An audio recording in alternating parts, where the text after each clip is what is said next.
Hi guys! I'm back mga kakabsat!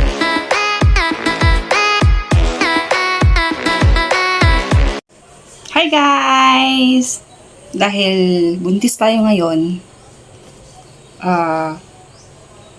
mag-change tayo ng skincare routine.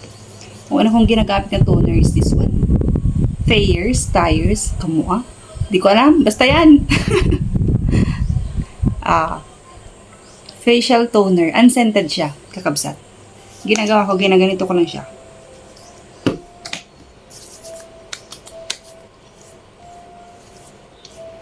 Ganyan lang.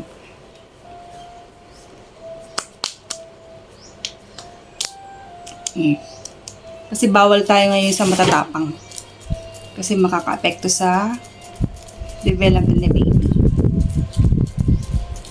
Kaya check nyo lang yung mga ingredients niya.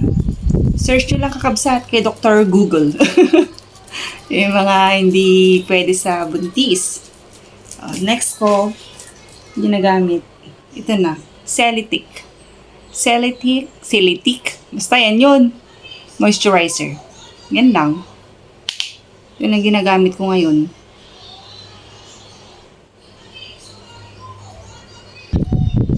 Pagkatapos ng moisturizer, nag-sunscreen ako agad.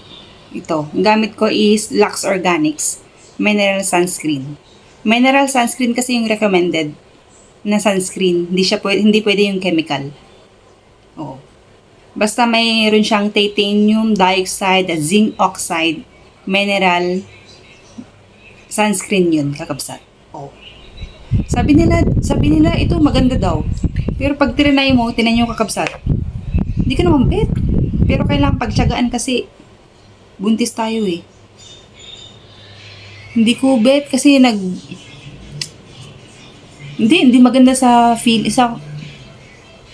para sa akin lang sa iba gustong-gusto nila. Maganda yung reviews nito, pero sa akin hindi ko bet eh. Kasi parang may white cast naman, sabi nila wala. Basta after ginamit mo parang may mga namumuo dito ayoko ng ganun.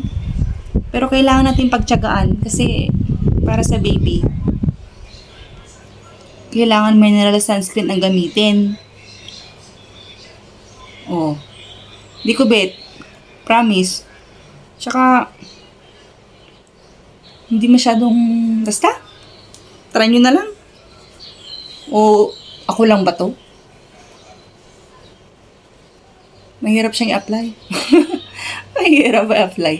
Oo, di ka siya bet talaga, promise. Pero, bumili ako ng ibang sunscreen, yung BLK. Siguro mas maganda yun. Try ko. Ayan, kakabsat. Basta hindi ko siya bet. Kaya try nyo, kakabsat. For baby naman to, kaya kailangan talaga pagtiyagaan. Yan lang yung skin routine ko.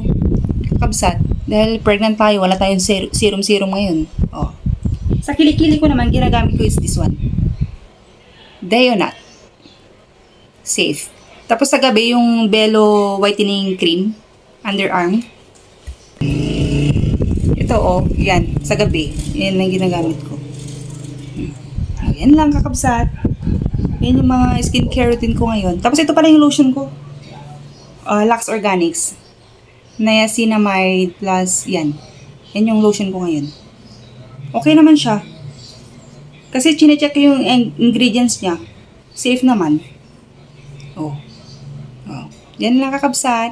Bye-bye!